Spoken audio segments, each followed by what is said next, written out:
ओम ओम ओम।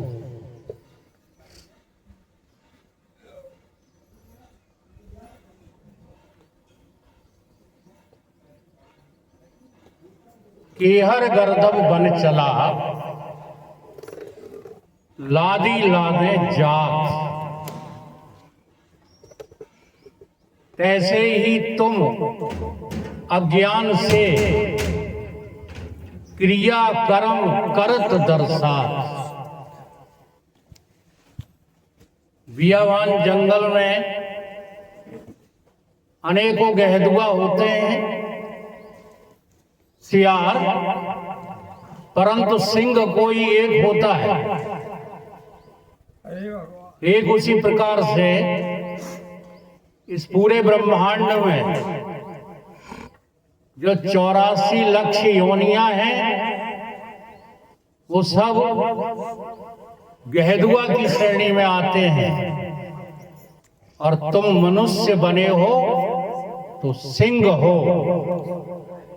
अपनी कदर करना सीखो। ये पैदा हुए, पढ़े लिखे, विवाह किया, बाल बच्चे पैदा कर लिए और उनका पालन पोषण करके वृद्ध हो गए और मर गए। ये शेर के लक्षण नहीं है। ये तो सब गहदुओं का भी हो रहा है। तुम शेर क्यों हो? कर्म करने के लिए और कर्मों के फल के बंधन से बंध जाने के लिए तुम मनुष्य नहीं बने हो। तुम मनुष्य बने हो तो इन कर्मों के बंधन से मुक्त होने के लिए। ये बार बार जो तुम जन्मते मरते हो, इस जन्म और मृत्यु से पार होने के लिए। लेकिन लदे घूम रहे हो, पता ही नहीं लग रहा है। जैसे भ्रांति से कोई सिंह किसी वजन से लाद दिया जाए। एक बार की घटना है, किसान अपनी फसल काट रहा था और कहता जा रहा था कि मुझे संध्या का इतना डर लगता है, इतना सिंह का भी नहीं लगता। उस खेत में सिंह बैठा हुआ था। जब उसने ये बात सुनी तो कहने लगा कि हमसे भी अधिक ताकतवर कोई संध्या नाम का जंतु है, जो हमको भी मार सकता है, हमारा भी जो है भक्षण कर सकता है। अब जो है उसको डर लग गया संध्या से। शब्दों का बड़ा प्रभाव होता है। ऐसे ही आपको जो बातें सुना दी गई हैं, करोगे नहीं तो भूखों मर जाओगे, और करोगे तो लाट साहब बन जाओगे, पढ़ोगे लिखोगे बनोगे नवाब, और खेलोगे कूदोगे तो बनोगे गंवार। ये सब कौन सुनाता रहता है तुम्हें? स्वार्थी लोग। स्वार्थी लोग तुम्हें इसी संसार में उलझाने वाली बातें सुनाते रहते हैं, और उनका प्रभाव हमारी इस बुद्धि पर पड़ जाता है। ऐसे ही सिंह की बुद्धि में ये बात समा गई कि संध्या नाम का जानवर है, वो हमें खा जाए। रात हो गई, उसी के भीतर वो घुसा बैठा रहा चुपचाप। एक कुम्हार का गधा खो गया था। वो रात को निकला तो फसल के पास पहुंचा तो उसमें सरसराहट लगी उसे। तो उसने अपना फंदा था जो जिससे वो गधे को बांधता था, खेत में फेंक दिया, और उस रस्से के बंधन में सिंह आ गया। क्या सोच रहा है कि वो संध्या आ गई, संध्या नाम का जानवर आ गया, और ये फंदा उसी ने फेंका है, तो चुपचाप बंध गया। जैसे बिल्ली जब चूहे पर झपटती है तो चूहा भाग सकता है, परंतु भागता क्यों नहीं है? क्योंकि उसे भ्रम हो जाता है कि हाय हम तो फंदे में आ गए। ऐसे ही जो है शेर को उसने डोर लिया, रस्सी लेके चल दिया और रात में ही जो है सुबह के 4 बजे होंगे कपड़ों की पोटली ला दी। अब सिंह है लेकिन गधे की तरह लदा है। आप लोग भी परमात्मा की ओर से सिंह बना के भेजे गए। हाँ, और ये घर गृहस्थी समाज मेरा तेरा मान अपमान जाने कितने भारों से लदे घूम रहे। केहर गर्दब बन चला लादी लादे जात, और तैसे ही तुम अज्ञान से क्रिया कर्म करत दर्शा। एक और जो है दृष्टांत है, मणिधर मणि प्रकाश में मक्षर मारत खात।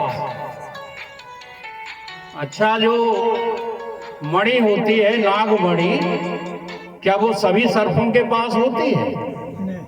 नहीं होती। अब भगवत कृपा से देव योग से किसी नाग को मणि मिल गई। अब वो समझता नहीं इस मणि का सदुपयोग क्या है। अगर वो चाहे ना तो उस मणि से मनुष्य बन सकता है, उसी मणि की सहायता से देव बन सकता है, और उसी मणि की सहायता से सतगुरु के नजदीक जाकर के जीवन मुक्त हो सकता। कौन? सांप। लेकिन वो समझता नहीं है, तो वो उस मणि को रख देता है सामने। उस मणि के उजाले को देख करके मच्छर मक्खी आते हैं वहां, और उनका वो लपक लपक के भोजन करता है। ये कथा सांप की नहीं है, ये कथा तुम्हारी है। तुमको भी ये इंसान, ये मानव रूपी मणि भगवान ने दे दी है, और तुमने इस मणि को रख लिया सामने, और कहां लगे पड़े हो? मक्खी और मच्छर। हाँ, ये व्यवहार, ये जगत के काम, ये मेरा तेरा, ये मेरी जिम्मेदारी, ये तुम्हारी जिम्मेदारी, ये सब क्या है? मच्छर और मक्खी का जो है भोजन है, वही कर रहे हो। इससे आगे तुमने इस मणि का कोई सदुपयोग नहीं किया। अगर मणि का सदुपयोग किया होता तो श्रीमद् भगवत गीता में भगवान एक वचन बोल रहे हैं, वो कितना साफ साफ बोल रहे हैं, परंतु हम लोग सद्गुरुओं के सानिध्य में न रहने के कारण इस साफ बात को समझ नहीं पा रहे। भगवान कहते हैं कि मैं सर्वत्र रहता हूं, मुझे सर्वत्र देखिए। यो माम पश्यति सर्वत्र, और जो कुछ तुम्हें सब कुछ दिख रहा है ये मुझ में रहता है।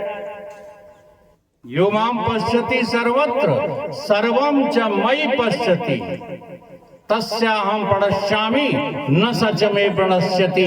जो ऐसा देख लेता है, कैसा? जितने भी मिट्टी के बर्तन हैं, कितने भी हों, हजारों हों, घट हों, सकोरा हों, दीवला हों, सब में मिट्टी रहती है कि नहीं? रहती है। बताओ। अब एक दृष्टि तो ये है कि सब घड़ों में मिट्टी रहती है, और एक दृष्टि ये भी है कि मिट्टी में ही तो सब घड़े दिख रहे हैं। बात कौन सी सत्य है? दोनों ही सत्य। दो सत्य होते ही नहीं, एक ही सत्य। बात यही समझना है। मिट्टी सत्य। पहले हम भी समझते थे, जब मैंने ये सूत्र पढ़ा तो हम समझते थे कि भगवान सब में ऐसे रहता है। एक जगह और कहा है, भगवान ने यही कहा कि नहीं? जब अर्जुन ने पूछा कि भगवान आप कहाँ मिलोगे, तो कहते ईश्वरा सर्वभूतानां हृदय से अर्जुन तिष्ठति, तुम्हारे हृदय में भगवान रहते हैं। अब जरा बहुत विचार करने वाली बात है, जब भगवान तुम्हारे मकान में रहते हैं तो तुम मकान के मालिक हुए और भगवान किराएदार हो गया। बोलो क्या अर्थ लगाओगे? भगवान जब हमारे इस शरीर में रहता है, अच्छा ईमानदारी से बताओ रहता है कि नहीं रहता है? रहता है। अब तुमने भगवान को जगह दी तो तुम भगवान के अधिष्ठान हो गए कि नहीं हो गए? तुम भगवान के अधिष्ठान हो गए और भगवान छोटा सा, हाँ बच्चा सा, बहुत लघु तुम्हारे हृदय में कहीं जो है बेचारा तड़प रहा है भगवान। इसी का नाम भगवान है। इसी अर्थ में हम भगवान को ढूंढते फिर रहे हैं। घंटों आंखें मीच कर बैठोगे, मेरे हृदय में कहीं चमक जाए भगवान। ये चमकने वाले भगवान जितने भी हैं ना, वो सब धोखेबाज हैं।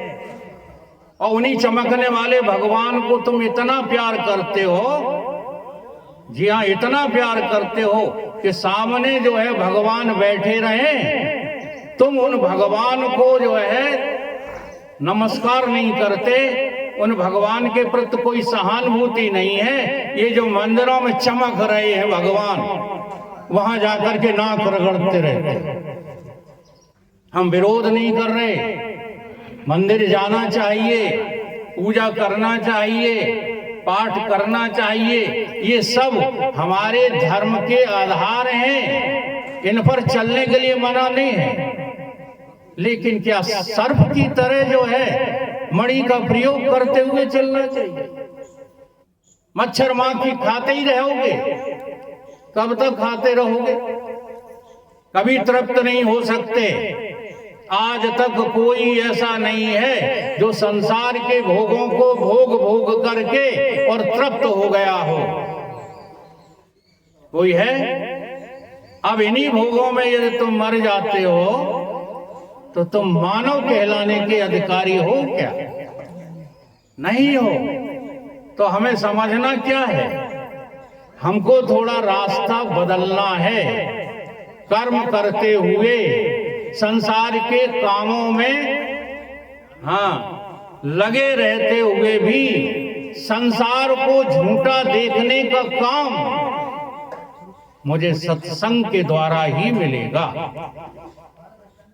और विश्वास, बिना विश्वास के तुम सत्संग जाओगे भी, सुनोगे भी ये बातें, लेकिन अनसुनी करके रह जाओगे। क्योंकि विश्वास तो तुम्हें कहां पर है? जहां तुम देखते हो, सुनते हो, वहां पर विश्वास है। इसलिए हमने अपनी बुद्धि का क्या बना लिया है? कचरा बना लिया है। हमारी बुद्धि में केवल संसार और व्यवहार ही कचरा नहीं है, ये धर्म शास्त्र भी कचरे के रूप में भरे पड़े। हम बोलते रहते हैं, समझते कुछ नहीं। हम याद करते रहते हैं, समझते कुछ नहीं। ये जो संसार की बातें हैं, इनका त्याग शास्त्र की बातें करवाते हैं। फिर भी हम शास्त्रों को याद करके संसार में ही लगे रहते।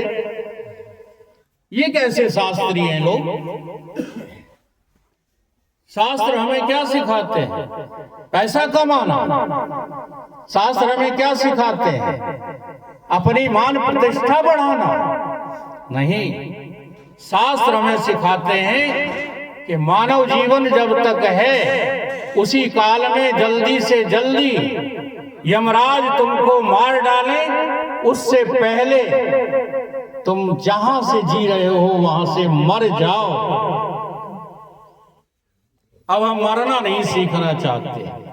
मरने से डर तो लगता है, लेकिन सच्चा मरना यदि एक बार सीख लो तो फिर तुम्हें दोबारा उन्हें कभी मरना नहीं पड़ेगा। क्यों? क्योंकि मरने के साथ अमरता लगी हुई है। भगवान और इंसान ये दोनों एक दूसरे के साथ सटे बैठे हैं। मनुष्य का हृदय यानी भगवान का स्थान। तो आप थोड़ा सा सोचना प्रारंभ करो, भगवान तुमसे छोटा है कि बड़ा है? सोचना चालू करो, भगवान को तुम अपने से छोटा मानते हो कि बड़ा मानते हो? देखो, अगर छोटा मानते होते तो नतमस्तक होना बंद कर देते अब तक। बड़ा ही मानते। जी हाँ, निष्कर्ष यही निकला कि तुम भगवान को बड़ा मानते हो, भगवान को छोटा कभी नहीं मानते। ठीक है, अब इतना बड़ा भगवान ये तुम्हारे छोटे से जो है ये धक धक करने वाले हृदय में बैठा है। कैसे रह लेता है? कैसे रह लेता है? तो इस मान्यता को जल्दी से जल्दी समाप्त करो तो तुम बुद्धिमान हो। अगर यही मान्यता लिए रहे कि भगवान मंदिर में बैठा है, भगवान तीर्थ में बैठा है और ज्यादा होशियार हो गए तो कहीं ना जाओ भगवान मेरे हृदय में ही बैठा है, तो भगवान का खिलौना है? भगवान खिलौना है क्या? चाहे जब उसको जो है पकड़ लिया अपने हृदय में बिठा लिया, चाहे जब छोड़ दिया तो तीर्थों में भटक रहा है भगवान। अरे भगवान तो वो है जिसमें सब रहते हैं। जी हाँ, भगवान उसका नाम है जिसमें सब रहते हैं और सबका पालन हो रहा है भगवान में ही। तुम समझते हो कि हमें माता पिता पाल रहे हैं, तुम समझते हो कि हमारे पतिदेव हमें तनख्वाह देकर पाल रहे हैं, तुम समझते हो कि हमारी नौकरी हमें पाल रही है, हमारा धंधा हमें पाल रहा है। इसी बात में तो अकल के कौन हो? खोटे हो। कोई किसी को नहीं पालता है, पालनहारा तो केवल भगवान है। और वो भगवान जो सबको पालता है वो तुम्हारे हृदय में और मंदिर में और किसी छोटी सी जगह में कैसे रह सकता है? विचार करो, सब उसी में रह रहे हैं। भगवान में जितने भी यह है जड़ चेतन जग जीव जे सकल राम मैं जान, सब भगवान में ही रह रहे हैं। और जिसमें हम रह रहे हैं उसका कोई एहसान नहीं। बाहर रहने के लिए मकान पर मकान ठुकवाते चले जा रहे हैं। क्या होगा इन मकानों का? ये सब यही खंडर हो जाएंगे, नहीं हो जाएंगे? हाँ, खंडर बताते हैं कि ये इमारतें किसी दिन बुलंद थी, नहीं बताते। अब हम उन्हीं में जो है उलझ के रह गए हैं। देखो तुम्हारे रथ को, जी हाँ, भगवान के अलावा चला कौन रहा है? केवल कथाएं पढ़ते हो। अर्जुन का रथ किसने हाँका? भगवान ने। ये बड़ा बढ़िया प्रसंग है। हम संस्कृत थोड़ा बोलना कम पसंद करते हैं क्योंकि हमारे जो श्रोतागण होते हैं वो शास्त्री नहीं है। अगर शास्त्री लोग आए सामने तो हम टकरा सकते हैं, इतनी गुरुदेव की कृपा है। श्लोक बोलना अनिवार्य नहीं है। तुम्हारा ये शरीर रथ है, उपनिषद का प्रसंग है ये। तुम्हारा ये शरीर क्या है? रथ है, ठीक है। और तुम इसमें बैठे जीवात्मा के रूप में रथी हो कि नहीं हो? बोलो, तुम इसमें बैठे हो। अगर तुम इसमें बैठे नहीं हो तो तुम रात को जब सो जाते हो तब ये दुनिया क्यों नहीं चलाते? क्यों नहीं दुनिया चलती? इससे सिद्ध होता है कि जो इसमें बैठा है वही सोता है, वही सुबह जगता है और जग करके फिर पूरे शरीर को संचालित कर देता है। ठीक है। तो अब तुम हो गए कौन? रथी। वो शरीर है रथ और तुम्हारी बुद्धि है सारथी। बुद्धि सारथी। बुद्धिम सारथम विद्धि, ये बुद्धि ही तुम्हारी सारथी है। अब ये सारथी जो है ये दो प्रकार का है और महाभारत कथा में इन दोनों के वर्णन किए गए हैं। एक का सारथी जो है कृष्ण है और जिसका सारथी कृष्ण है उसका रथ जो है महाभारत में विजय को प्राप्त हुआ है। और जिसका सारथी शल्य है, शल्य किसका सारथी है? कर्ण का। अब देखो यहां थोड़ा सा जो है कृष्ण और शल्य का उदाहरण भी फिट है और एक और जो है उदाहरण है रामचरितमानस में। रावण रथी विरथ रघुवीरा और देख विभीषण भयो अधीरा। तो इस प्रसंग को बाद में लेंगे, पहले बता दें कि तुम्हारे हृदय में तुमने किसको सारथी बना रखा है? तुम्हारी बुद्धि सारथी है ना, उसमें कौन बैठा लिया है तुमने? शल्य का लक्षण क्या है? बांटना, विच्छेदन करना, काटना, ये शल्य का लक्षण है। और कृष्ण का लक्षण है कि बटे हुए को अविभाजित कर देना, अभिभक्तम च भूतेषु, अभेद कर देना, आत्मा परमात्मा को मिला देना, ये किसका लक्षण है? कृष्ण का। अब तुम्हारी बुद्धि में कौन बैठा है? ईमानदारी से बताना। जो बांट रहा है, सब बटे बटाए फिर रहे हो। भैया भैया का बांट होना चाहिए, होना चाहिए ना। भाई भाई का बांट जरूरी है आज के युग में। जरा उनको रामचरितमानस के भाइयों को याद करो। किसी ने कहा कि अयोध्या को 4 भागों में बांट दो, बल्कि चारों ने अयोध्या की संपत्ति को लात मार दी। क्यों लात मार दी? इसलिए कि हम 4 नहीं हैं, हम 4 दिखते हैं, हम एक ही हैं। तुम कभी ये विचार भी करते हो? तुमको तो जहां संपत्ति का लालच थोड़ा सा दिया गया, बंटवारा जरूरी है जरूरी। तो इस बंटवारे को करवाने वाली कौन है? तुम्हारी बुद्धि। तुमने अपनी बुद्धि में शल्य नाम का सारथी बिठा रखा है, इसलिए वो बांटता जाता है, बांटता जाता है। इतना बंटवारा हो गया, भाई भाई का दुश्मन हो गया, पिता पुत्र का दुश्मन हो गया, पति पत्नी में तलाक हो गए। ये बंटवारा करने वाली जो बुद्धि है वो कौन है? शल्य। यही बैठी है हमारे। हमने कृष्ण को तो कभी अपनी बुद्धि में बिठाला ही नहीं। अगर हम अपनी बुद्धि में कृष्ण को बिठा लें तो वो कृष्ण तुम्हारे इन अंशदे घोड़ों को, अब घोड़ा कौन है?